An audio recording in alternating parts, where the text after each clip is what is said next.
Hey everyone, we're back today with another discussion video. As you read from the title, we're discussing our favorite hip-hop albums. If you're new to the channel, this is my wife Molly. She reacts to hip-hop albums that I make her listen to. A lot of fun. Yeah. Like and subscribe. So today she'll be sharing your top 5 albums.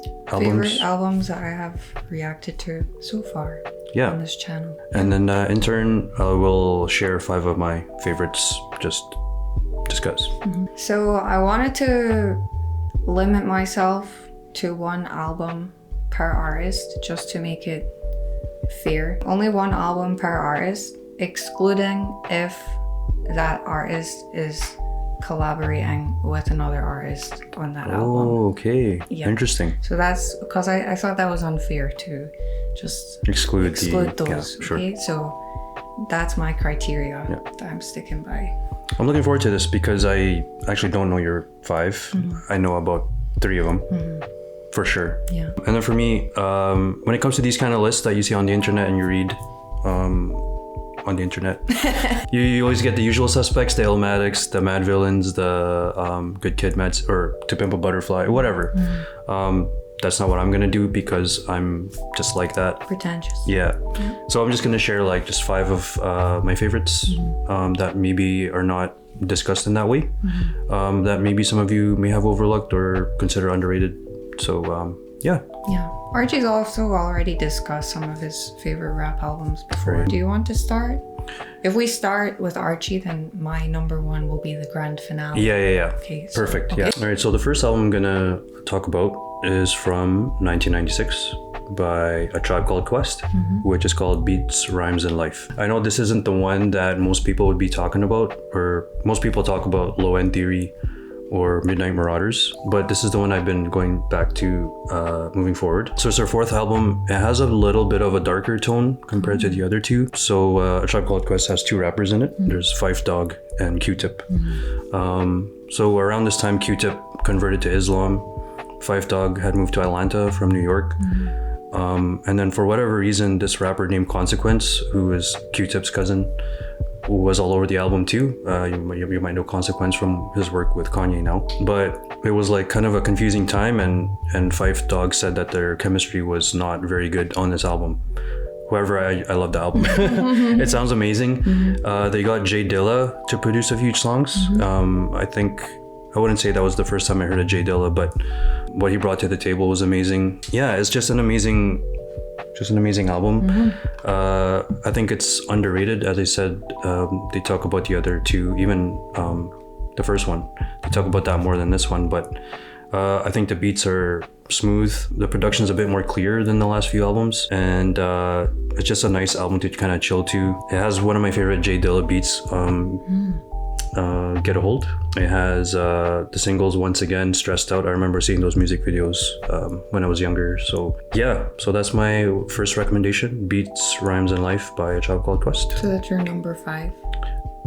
It's not necessarily in any order. Okay, yours is in order. Yeah. Mine is in order. Okay, cool. All right. Mine is in 1 to 3 was actually very easy for me to choose. 4 and 5, because the top 3, that's like a solid top 3 for me. 4 and 5 was more difficult, especially 5, because we've listened to so many albums that I really, really, really loved. Yeah. So when I got to number 5, 4 and 5, it was hard for me to like think, okay, what am I gonna base this on? Like, how do I choose what I like above something else? Yeah. So it was really difficult. I'm just gonna follow my heart. Yeah. Right now, this could change depending on the day, but recently, I've made my decision. Okay. So, my number 5 album is Scaring the Hoes. Whoa! I did not see that coming. I think it is one of the funniest things I've ever heard in my entire life. It's absolutely hilarious. And obviously, it's hilarious because it's JPEG Mafia and Danny Brown. They were 2 of the funniest people on earth. It's so chaotic. It's just absolutely wild. It's kind of hard to absorb what's going on in the first listen. Right. It's so wild, but it's so fun. Like, it was such a fun experience.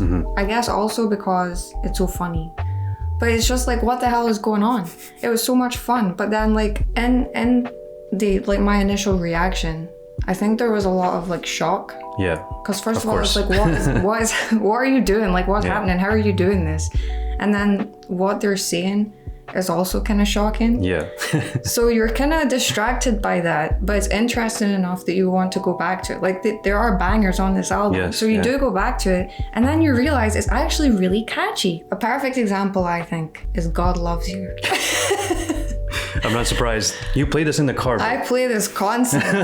I think it's absolutely amazing. It's so catchy. It sounds so good. But I remember I laughed so hard at that song because what they're saying is shocking. Over like the gospel. Like, sample. The sample is hilarious. The sample is so fitting. They're using all this like religious imagery and it's hilarious, but it's so catchy. The sample is so good. The guitars are so good. Like the samples and the guitars and the synths and stuff all the way through the album, like the glitchiness, all of it is incredible. And for example, like Garbage Pail Kids. Yeah.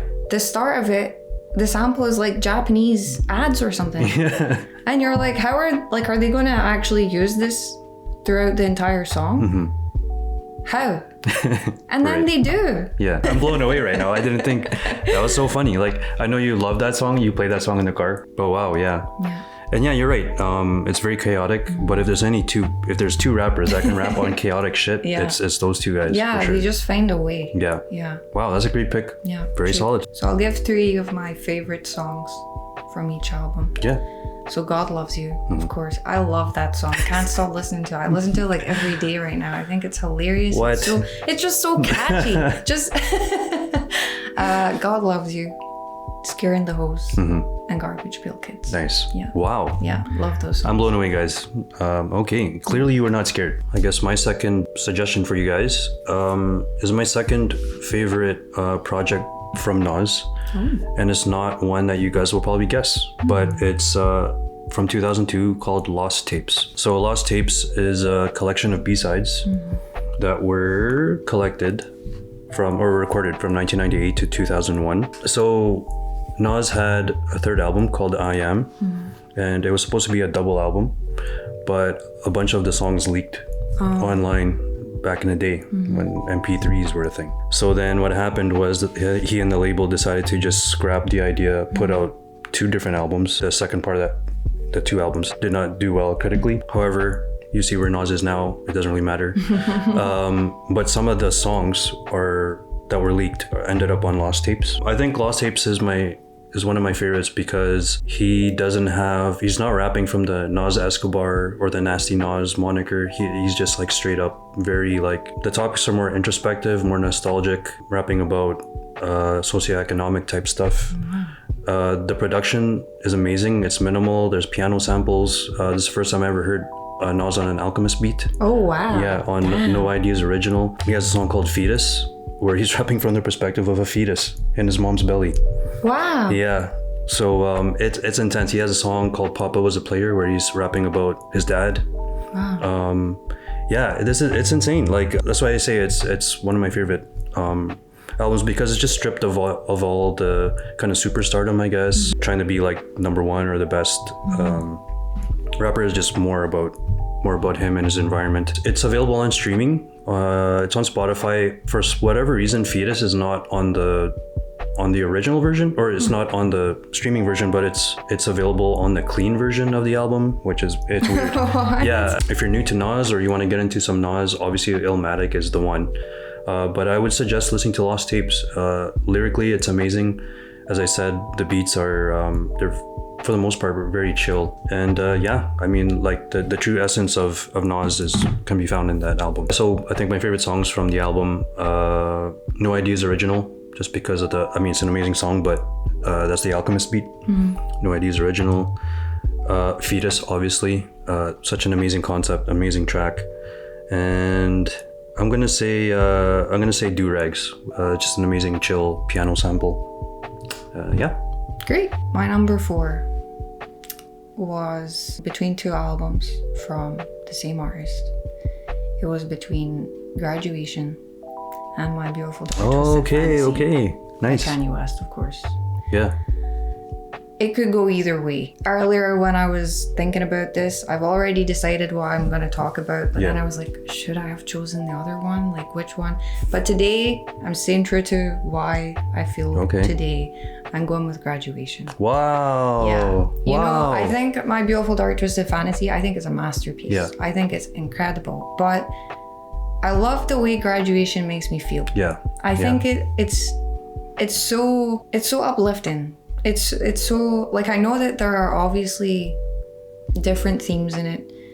There are less positive themes included in there too, like the way he feels about being famous and things like that. But if we disregard that and I focus on, there's so much positivity. Like when we listened to it, I felt inspired. Yeah. I just absolutely, I was like, wow, it actually makes you like feel like you can do anything you believe in. Like there's so much, like, if you can dream it, you can do it. If you believe in yourself and you believe in the things that you want to achieve and you try hard enough, you can get there. And he's basically like, look at me. I wanted all these things. I have everything I've ever dreamed of. We know how everything turned out, but at the time, wow, that's super inspirational. So when we listened to it, I was like, wow, I feel like I can do anything. And now I feel like when I listen to some of the songs, it's like, it makes me want to cry from like overwhelming positivity. Wow. And that's so rare. I think it's not easy for a song to make you cry, but generally speaking, a song makes you cry because it's sad. It makes you want to cry because it's so positive and you're like, wow, I can do whatever I want. I just think it's such a beautiful album. It's got so many beautiful messages in it. I absolutely loved it. My 3 favorites, 100%. I Wonder. Everything I Am, and Good Morning. Wow. Yeah. 3 solid tracks. And boys, that's why she's my wife. If you want to know about my thoughts on Graduation, go watch the review. Yeah, they're all in there. That's my favorite Kanye album. That's a top 3 album for me, hip-hop wise. Yeah. Lovely. Stunning album, yeah. This one's not even on Spotify. That's so fucking pretentious I am, bro. Okay, so the third hip-hop project that I want to bring up is it's not an official album, actually. It's a mixtape from 2013 called Soul Tape 3 by Fabulous. So Fabulous is a rapper from Brooklyn. He emerged in the 2000s. For those who like Drake, you know, rapping over like R&B, soulful type stuff, giving you punchline after punchline, like kind of that style of Drake, he totally took that from Fabulous. He did. And I say that because he actually did acknowledge that. This is a mixtape. He had a mixtape series, Soul Tape 1, 2, 3. And this was the last one. But he took samples from older songs. So he took, for instance, Dead Presidents from Jay-Z, Play Ya Hater by Biggie. He even took the first song on Yeezus, On Sight. Because you know the breakdown on Sight when the soulful... Yeah, he rapped over that. He rapped over a Drake beat. So this album has like a lot of commercial elements, but it's just like, it's a lyrical project as well. There's songs about chicks, there's songs about kind of his past, songs about his family, but it's just one of those albums that in 2013 I was doing a lot of like, you know, traveling, going to the gym and stuff, so I used to download MP3s, put on my iPod Shuffle. This is what it reminds me of, iPod Shuffle and traveling, and I had this album, this mixtape I should say, and it's amazing. Like it's a smooth album. Unfortunately, it's not available on streaming as far as I know. Well, not on Spotify anyway, for sure. But I guess that's because he samples like other people's beats on it, so didn't get the clearances. But if I had to recommend 3 tracks, I would say Everything Was the Same, which is kind of a play on Nothing Was the Same from Drake. Probably, well, for sure, The Hope featuring Jadakiss, that has a beat by A-Rap Music. So that's my favorite song on there. And maybe Sacrifices. Well, we'll do Sacrifices. So Fabulous, Soul Tape 3. That's my 3rd recommendation for you guys. I think you already know my top 3. I know, because they're sitting right there. Even before you had them. I mean the order also. Yeah, I think you already know the order. Yeah, I know the order. Yeah. My number 3, I actually got it on vinyl quite soon after we reacted to it because I loved it so much. I have it right here. Swimming. Yes. by Mac Miller. R.I.P. R.I.P. I think it's one of the most beautiful and poignant albums ever. Just ever. Nice. I don't know if you remember, but I was blown away from the first song. Right. Yeah. The very first song, I was just totally in love with it. The production, John Bryan. Yes. Yeah. It's incredible. It's so perfectly done. It's so layered and it's so like warm and lush. It's just incredible. Yeah. It's just so perfectly done. And I love how much like emphasis there is on like the instrumentation. Yeah. And it's more like obviously in rap a lot of the time it's like a loop. And even though there are loops, it's like sometimes it's more of like an actual composition. Yeah. Like a song. Right. I absolutely love that. And I love how I said it, I think in the video, it's not like he raps over it. He's with it. Like his voice like melts into... It's like an instrument. Yeah. Yeah. And that's not to say that his voice isn't the focus or it's just being used as an instrument and it's just there. It is the focus in it.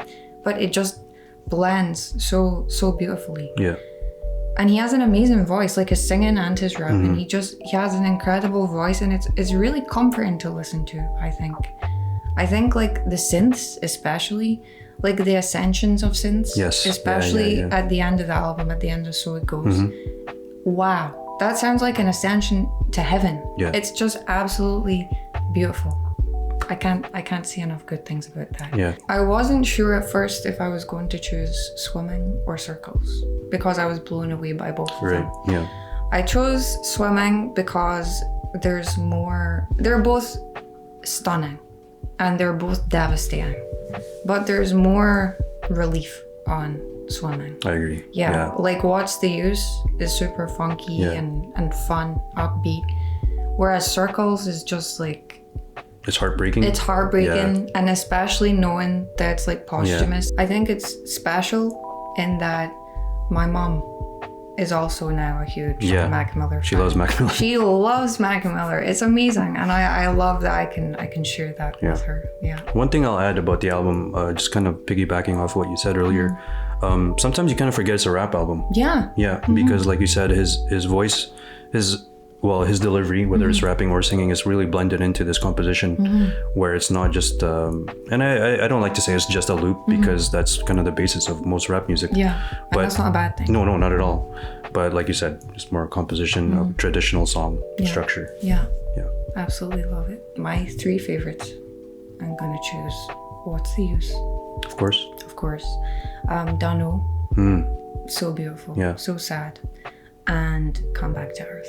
The opener. Yeah, it's a beautiful opener. Wow, I was just completely blown away by it immediately. Nice. Yeah, very special album.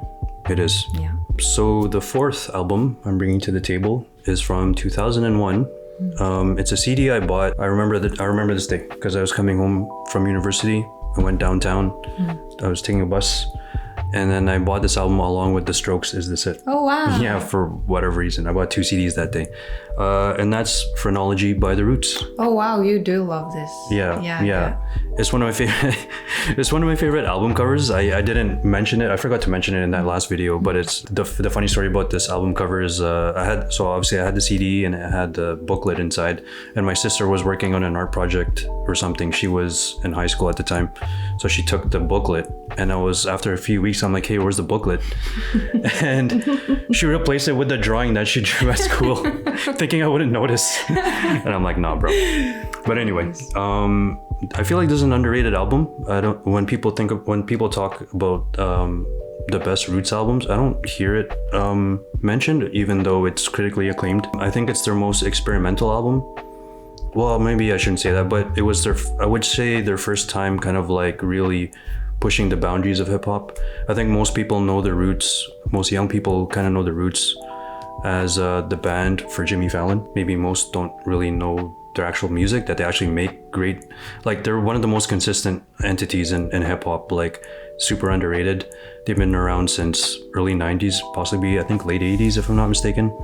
But Phrenology, there's songs where there's like an interlude that's like punk Oh, damn. There's like jazz influence, there's neo soul, there's even like techno. Yeah, it's insane. Wow. Experimental. This is also the first album that doesn't feature Malik B. So Malik B is the second rapper in the group, but he left the group because he had some drug issues, and then he's no longer with us. So R.I.P. to Malik B. But this was important for me because this was kind of like my gateway into like Mos Def, Common, Talib Kweli, and then into neo soul as well, like D'Angelo and Maxwell, Jill Scott, Erykah Badu. So this was super important as far as establishing my taste. Nelly Furtado was on here. Oh, damn. Yeah, she's on one of the songs. Music Soul Child, Jill Scott. And then it introduced me to Cody Chestnut. So Cody Chestnut is this indie artist who his debut album was like a double album he recorded in his bedroom or something on an 8-track. Wait, that's a guy? Yeah, he's the one that sang that song When I Find Time. Yeah.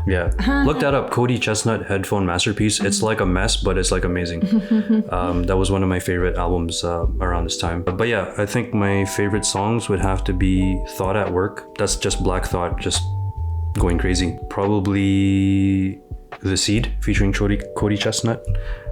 It's a rock inspired. And I would go with Water. Water is like a 10-minute song. Oh shit. It's dedicated to Malik B. And then it just goes on to this crazy psychedelic instrumental halfway through the track. That's my fourth recommendation, Phrenology by The Roots.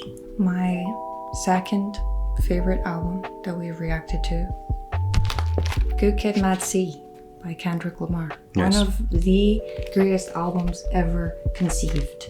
Full stop. I knew that he had to be good because I'd heard people talking about him. I think I'd heard like a couple of songs he was like featured on. Because you listened to them.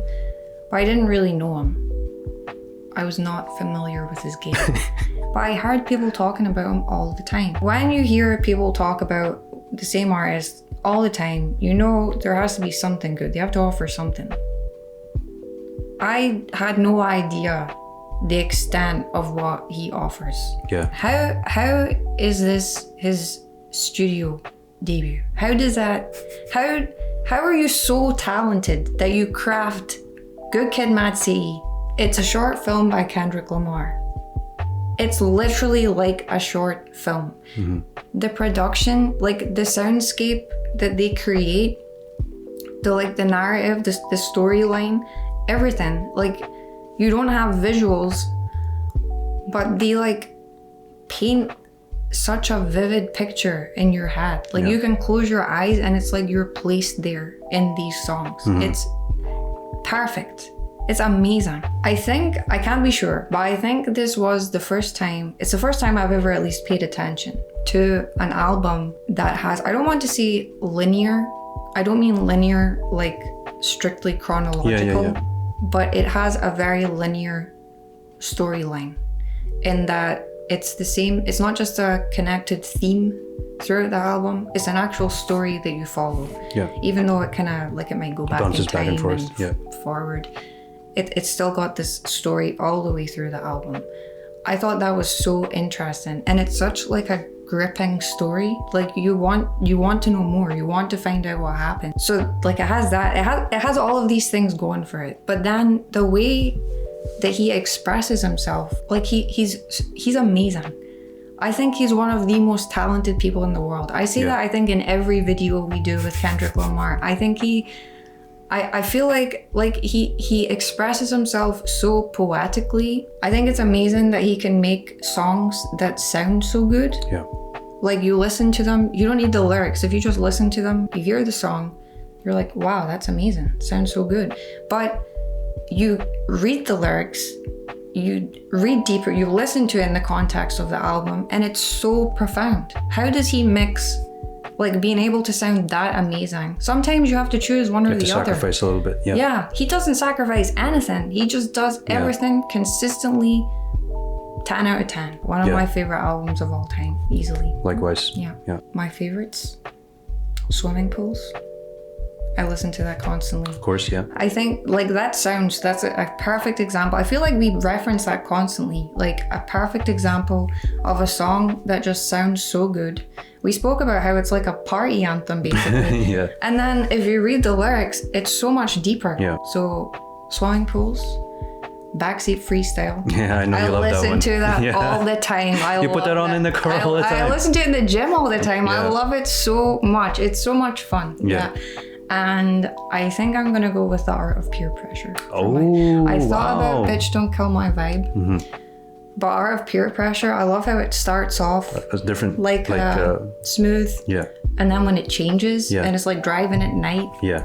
it captures that perfectly. Nice. Yeah. So before we move on to our last picks, we're going to name a few honorable mentions.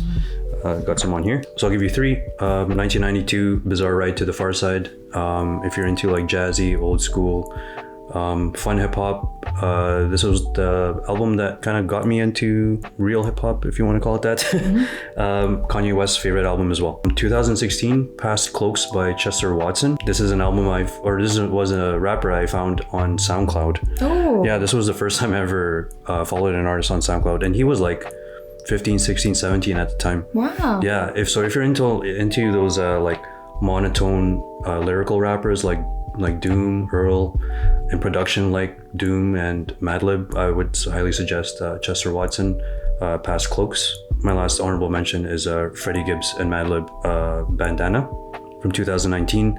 I know people say Pinata is better, but I prefer Bandana just because I just like it better. And I played it a lot during the pandemic. It was released in 2019 and it carried over to the pandemic, and it was definitely, I mean, it's just an amazing album. A variety of beats from Madlib and a variety of flows from Freddie Gibbs. So those are three honorable mentions. I'm going to now give you my three honorable mentions. I want to just clarify, this is hip hop. So this is excluding like R&B.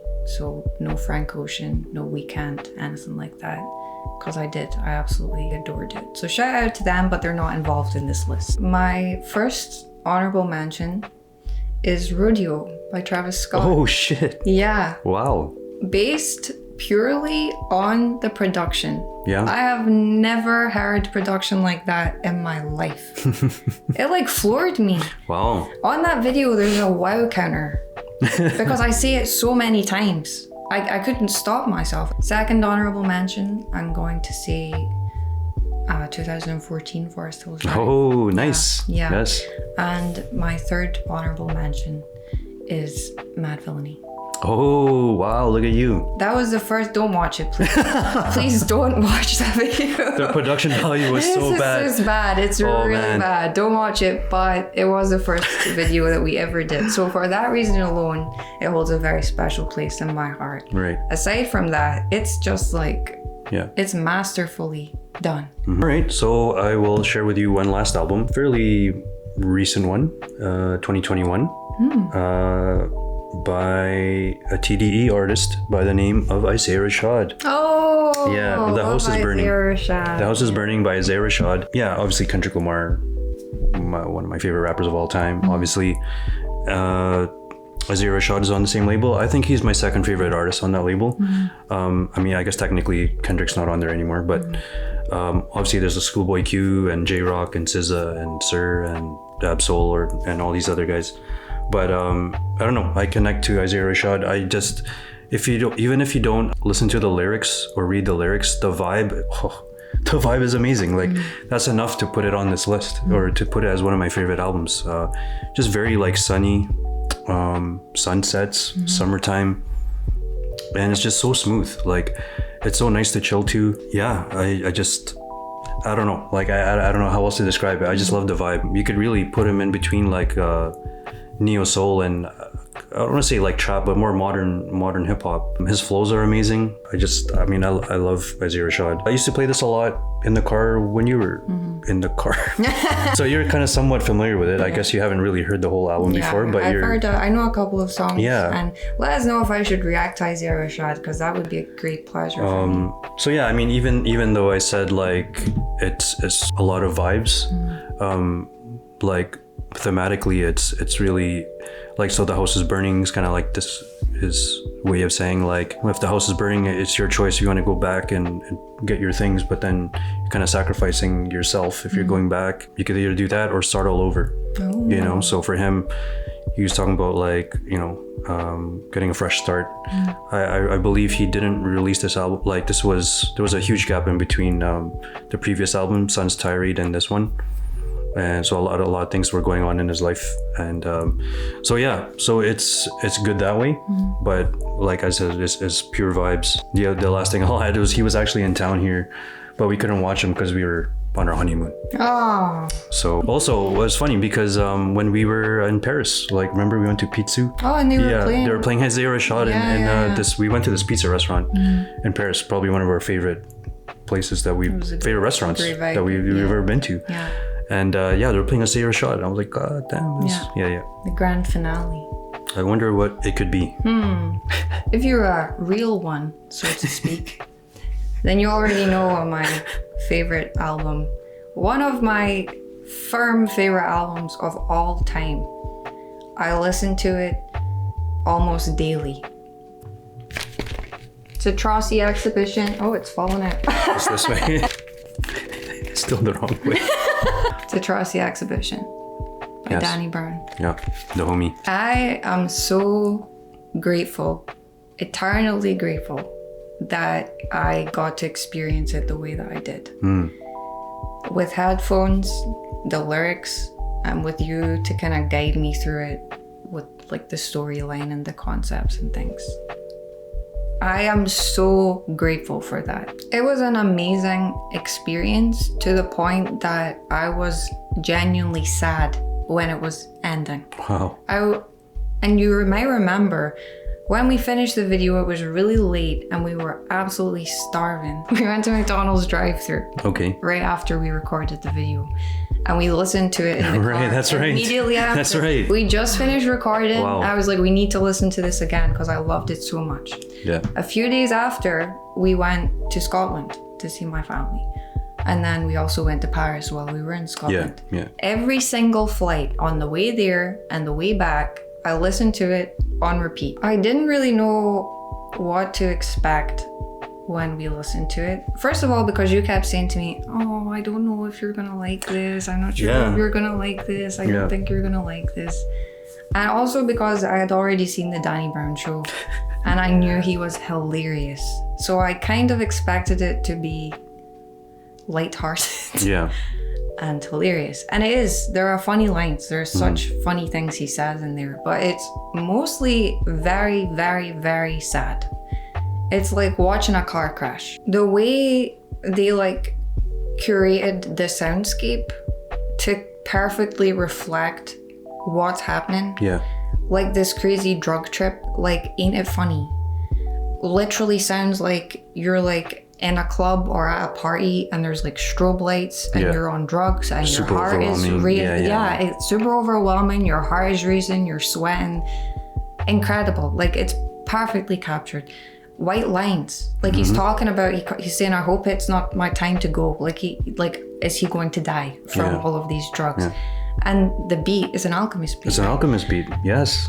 Impeccable. It sounds like Tetris. It sounds like everything is crumbling around you. It sounds like he's running from this like impending doom. Like he's running from this idea of, am I going to die? And the ground is like crumbling behind him. Wow. Like he's running and the ground is crumbling as he runs away from it. That's what it sounds like. It's perfectly captured. It's so consistent. It's so perfect. It's funny, but it's really, really sad. My favorite tracks, Pneumonia. Oh yeah. Such a good song. That's probably, it's one of my favorites for sure. When It Rained. We saw him perform that. Spectacular. Yeah. And White Lines. Oh. Such a good song. Yeah. Perfect. The whole album, just oh my God, just listen to it. Love it so much. Cool. So there you have it. I hope you enjoyed that. Yeah. Let us know your top 5 in the comments. Yeah. You can let me know what you thought. Right. I was gonna say if you're disappointed in my picks, if you agree with my picks. Yeah. Any recommendations you might have based on what I picked and why, feel free, go Have at it in the comments. Yeah. Love it. Cool. Yeah. Thank you guys for watching. Thank you so much. As always, we love you guys. Yeah. Love you so much. Please like and subscribe if you haven't already done so. If you didn't like what you saw, please like and subscribe if you haven't already done so. Let's just wrap it up. We'll see you in the next video, guys. Bye. Bye.